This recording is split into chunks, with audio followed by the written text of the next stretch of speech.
Twongere tubasuhuze mwese mukomeje kugenda mubana natwe mu makuru n'ibiganiro dukomeje kugenda tubategurira. Reka nizere ko aho muherereye hose mumeze neza cyane, mbifuriza amahoro y'Imana, ibyiza by'Imana, imigisha y'Imana n'uburinzi bwayo komeze kubana namwe.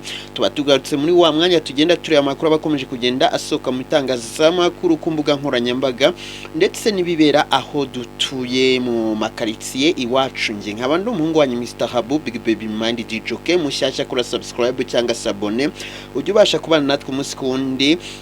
Muduhe ibitekerezo, inama, inyunganizi n'ibyifuzo munyuze mu mwanya wa comment. Mu makuru turi kubona muri aka kanya rero ni amakuru ababaje cyane, ni amakuru y'impanuka yaje kuba yahitana abana babiri.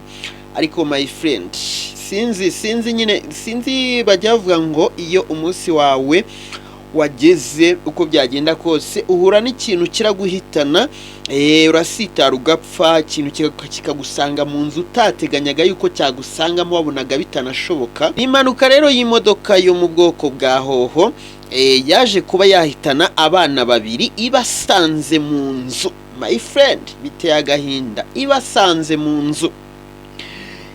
Ni impanuka rero yaje kuba yaba rwose, imodoka yaho iragenda irenga umuhanda, irenze umuhanda iragenda igwira inzu, yinjira mu nzu. Abana bagera kuri babiri barapfa, abandi babiri bo birumvikana ko bakomeretse ariko ntago bapfuye, ndetse na nyina kuko inzu yari irimo abana bane ndetse na nyina ubwe. Ngo no abantu batanu bari muri iyi nzu. Urumva ko ari ibintu bibabaje cyane rero, biteye n'agahinda kugira ngo abantu babe biryamiye imodoka ibasange mu nzu. Impanuka rero yabereye mu mudugudu wa Gasagara, mu kagari ka Gasagara, mu murenge wa Gikonko byo mu karere ka Gisagara. My friend, babana Imana rwose bakire mu bayo.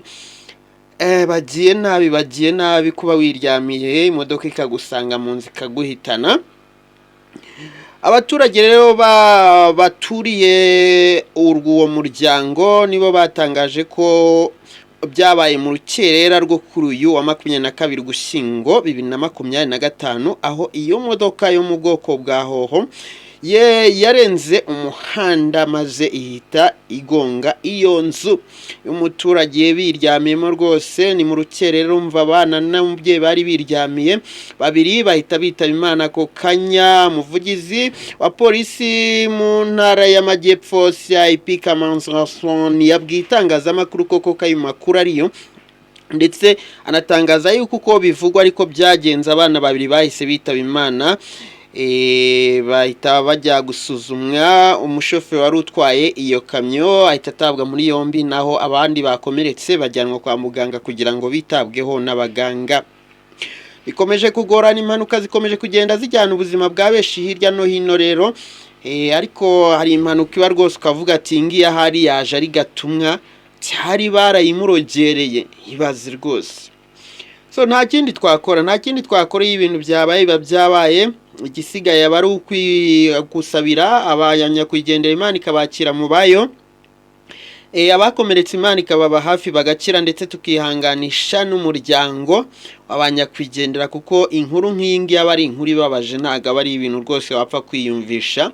Kuna imodoka igusanga mu nzu ikahita ikwica ako kanya. Urumva ibimodoka bya hoho rero biba biremeye, noneho wakubitiraho no kuba cyari kikoreye umucanga. Urumva ko cyari gifite uburemere buteye ubwoba. Umuvugizi wa polisi akaba yarakomeje gusaba abantu bakoresha umuhanda bose kujya bitwararika, bakirinda uburangare, dore ko bigaragara yuko impanuka ishobora kuba yaratewe n'imiyoborere mibi.